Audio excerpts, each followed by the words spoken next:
How to build a horizontal log splitter with used tools. Splitting logs the old-fashioned way can be a real hassle.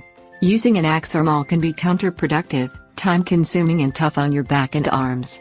It can be especially aggravating when the log to be split keeps falling off the splitting stump. Tough logs with large knots in them pose another problem and sometimes just won't split the conventional way. Professionally built log splitters typically have fancy engines and hydraulics, but they can be expensive and unwieldy. It's easier to build a manual splitter using tools and items you might have lying around or can pick up easily. Things you'll need: rolling dolly/hand truck, backer board, power drill with wood and metal drilling bits of various sizes, U-bolt kits, bolts, nuts and washers of varying sizes and gauge, measuring tape, 4x4 length 4 to 5 feet, splitting blade thick chisel with large handle, car jack, JB Weld metal epoxy, metal plate or mounting bracket, hammer, 2x10 wooden mounting plate, wood screws, 2x4 sections, circular saw.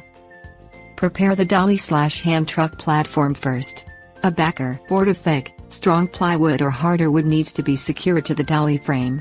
Since every dolly is different, this task may require multiple approaches. Use the U-bolt kits with straight mounting brackets if you have a pipe-style dolly. Drill holes in the backer board in metal and use bolts if you have a dolly with a square type of framing. Use common sense and sound carpentry, and consider how much wear and tear you are going to put the machine through. The backer board is the foundation of this homemade machine, so it needs to be mounted to last and should be able to sustain further framing of the jack and blade apparatus. Bolt a 4x4 length near the top handle of the dolly, using a length that spans a bit more than the width of the dolly. Use large, long bolts with washers for maximum strength and durability. Drill pilot holes first in the wood and metal frame and use one large bolt on each side of the 4x4 to fasten this important framing piece to your new log splitter dolly. When placing this piece, consider the reach of your jack with the cutting blade attached and the size of the logs you'll be splitting. Attach the cutting blade to the end of the jack that makes contact with the car frame during normal operation. The easiest blade to use and fit to the jack is a thick, long chisel with a fat, round handle.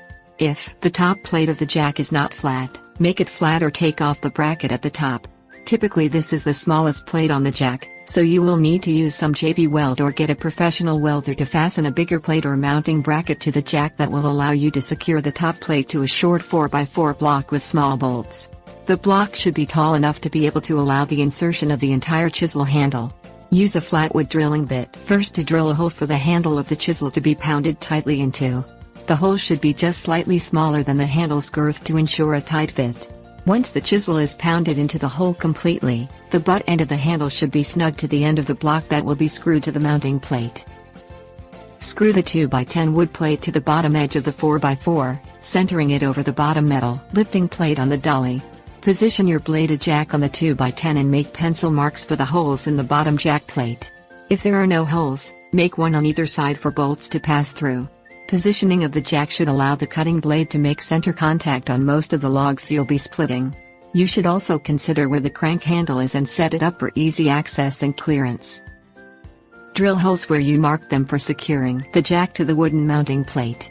Use long, heavy gauge bolts, nuts and washers to make sure it's a tight and solid fit. Take a couple of equal 2x4 lengths and make a brace for each side of the wooden plate. Cut the wood with a circular saw at the proper angles and secure one end of each brace to the top, backside corner of each side of the plate. Screw the other angled ends into the backing board. This will make sure the plate won't break under pressure. Tips warnings. If you are a crack welder, you might want to use more metal than wood for durability and strength. There are plenty of ways to hook up this type of splitter to a motor if manual power doesn't cut it for you. If you're a mechanic by nature, you'll be able to figure out an engine mechanism to cut your splitting time way down.